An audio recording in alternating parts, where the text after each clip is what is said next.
கதைகளின் கூறுகளை குறிப்பாக ராமாயணம் மற்றும் மகாபாரதத்திலிருந்து ஒருங்கி கொண்டிருக்கிறது இந்த வகை நடனம்.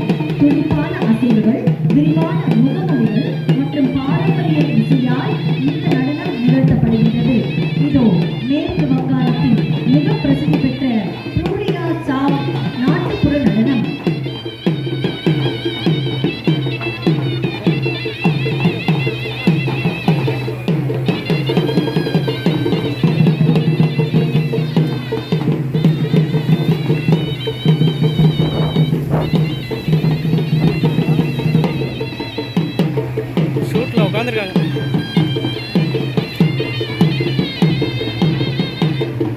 புதுச்சேரி அரசு கலை விழாவிற்காக பல்வேறு மாநிலங்கள் காஷ்மீர் முதல் கன்னியாகுமரி வரை பறந்துபட்டு நம்ம இந்திய தேசத்தில் பல்வேறு மாநிலங்களைச் சேர்ந்த பாரம்பரிய கலைக்குழுவினர்கள் வருகை புரிந்து கொண்டிருக்கின்றார்கள். ஏறக்குறைய 1000க்கும் மேற்பட்ட இந்த உன்னத கலைஞர்களுடைய கலை சங்கமத்தையும் தொடர்ந்து 3 நாட்கள் நாம் இங்கே கண்டு ரசிக்கலாம். இதோ அதன் ஒரு உதாரண வெளிப்பாடு